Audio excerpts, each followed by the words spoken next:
Hello বন্ধুরা, শীত তো প্রায় পড়েই গেল।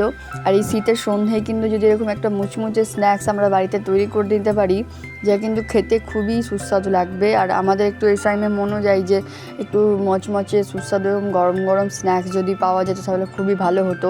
তো আজকে আমি আপনাদের সাথে একটা চিকেন পকোড়ার এত ইজি রেসিপি শেয়ার করব, যা মাত্র 5 মিনিটে তৈরি হয়ে যাবে, কোনো রকম ঝামেলা ছাড়াই এবং বাড়িতে থাকা অল্প উপকরণ দিয়ে। আর যা স্বাদ হবে দুর্দান্ত। আপনার শীতের সন্ধে পুরো জমে যাবে আপনারা যদি এই চিকেন পকোড়াটা একবার বাড়িতে তৈরি করে খান। তো পুরো ভিডিওটা স্কিপ না করে দেখতে থাকুন। তো এই ডিলিশিয়াস চিকেন পকোড়াটা বানানোর জন্য প্রথমেই আমি এখানে বোনলেস চিকেন নিয়ে নিয়েছি এবং চিকেনগুলো আমার পকোড়া যতটা আমি পিস করব সেইভাবে কেটে নিয়েছি। তার উপরে লেবুর রস, গোলমরিচ গুঁড়ো এবং জিরে গুঁড়ো দিয়ে ম্যারিনেট করে রেখে দিলাম চিকেনটাকে। আর এটা যেহেতু আমি বলেছি অল্প সময়ের মধ্যে বানাবো, তো 10 থেকে 15 মিনিট ম্যারিনেট করলেই হয়ে যাবে। এরপর দেখুন আমাদের চিকেনটা ম্যারিনেট হতে থাক ওখানে। এবার আমাদেরকে একটা মশলা রেডি করতে হবে, যার জন্য একটা পাত্রে আমি এখানে কোচানো পেঁয়াজ, কোচানো কাঁচা লঙ্কা এবং ধনেপাতা নিয়ে নিলাম। এখন তো ধনেপাতা বাজারে আসতে শুরুও করে দিয়েছে। তো এই 3টে উপকরণ নেওয়ার পরে এবারে এর মধ্যে আমাদেরকে দিতে হবে পরিমাণ মতো লবণ। এখানে আমি যে 2 চা চামচ লবণ ব্যবহার করেছি। আর আমি এখানে একের একটু কম চা চামচ যে এখানে লঙ্কা গুঁড়ো দিয়ে দিচ্ছি। যেহেতু আমি এখানে কাঁচা লঙ্কা দিয়েছি, তো লঙ্কা গুঁড়োটা আমি কম দিলাম। এখানে 1/2 চা চামচ পরিমাণে হলুদ গুঁড়ো দিয়ে দিলাম। আর এখানে 1 চা চামচ পরিমাণে দিচ্ছি এটা ভাজা জিরে গুঁড়ো, জিরে গুঁড়ো দিয়ে দিলাম। আর এখানে 1/2 চা চামচ ভাজা ধনে গুঁড়োও দিয়ে দিলাম। দিয়ে খুব ভালোভাবে পেঁয়াজের সাথে আমাদেরকে মশলাগুলোর সাথে ম্যারিনেট করে নিতে হবে পেঁয়াজটাকে। হাতে করে যতটা সম্ভব পারবেন আপনার চোখে পেঁয়াজটাকে একটু নরম করে নেবেন, তাহলে দেখবেন পকোড়ার টেস্টটা কিন্তু খুবই দুর্দান্ত হয়ে যাবে। আর শীতের সন্ধ্যায় যদি এরকম গরম গরম পকোড়া পাওয়া যায় তো সন্ধ্যাটা পুরো কিন্তু জমে যাবে। দেখুন এবারে আমি ম্যারিনেট করে রাখা চিকেনগুলো এবার এর মধ্যে দিয়ে দিলাম।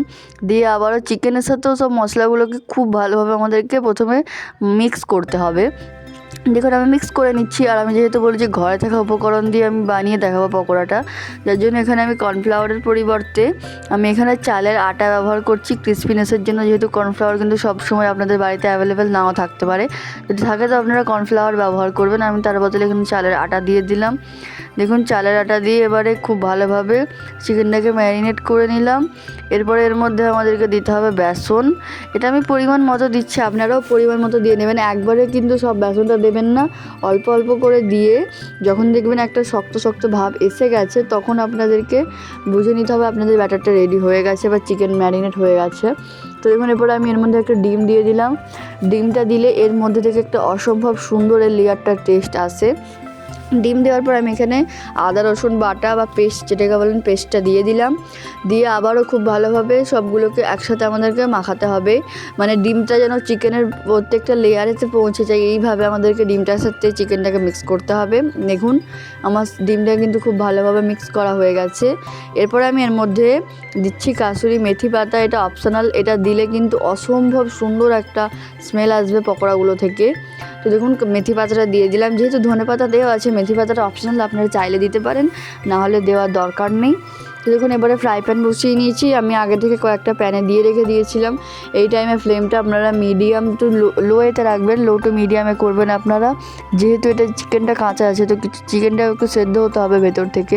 তার জন্য যদি আপনারা একেবারে হাই ফ্লেমে দিয়ে করে নেন তাহলে দেখবেন যে হয়তো আপনাদের পকোড়াটা ভেতরটা কাঁচা থেকে যাবে, বাইরেটা কিন্তু ভাজা হয়ে যাবে, তো খেতে একদমই ভালো লাগবে না। তো বারবার বলছি আমি ওই জন্য যে ফ্লেমটা লোয়েতে রাখবেন প্রথমে। দেখুন আমি পকোড়াটা এবারে দিয়ে দিলাম।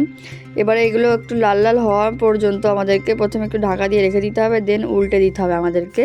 দেখুন খুব ক্রিস্পি এবং গোল্ডেন ব্রাউন করে আমাদের ভেজে নিলে কিন্তু আমাদের মাত্র 5 মিনিটে চিকেন পকোড়াগুলো কিন্তু রেডি হয়ে যাবে। আর এটা কিন্তু আপনারা খেয়ে বুঝতেই পারবেন না যে রেস্টুরেন্ট থেকে আনানো নয়, বাড়িতে তৈরি। আর এর সাথে যদি আপনারা চান কোনো ধরনের কেচাপের সাথেও আপনারা পরিবেশন করতে পারেন বা স্যালাডের সাথেও পরিবেশন করতে পারেন। দেখুন আমি প্রথমে আপনাদেরকে নর্মালি দেখিয়ে দিলাম, তারপরে আমার কাছে যেহেতু স্যালাড ছিল তো স্যালাডটা দিয়েও আমি এটা পরিবেশন করে নিয়েছি। তো ভিডিওটা দেখার জন্য ধন্যবাদ। পারলে চ্যানেলটাকে সাবস্ক্রাইব করে অবশ্যই পাশে থাকবেন এরকম নতুন নতুন ইউনিক ভিডিও দেখার জন্য। ধন্যবাদ।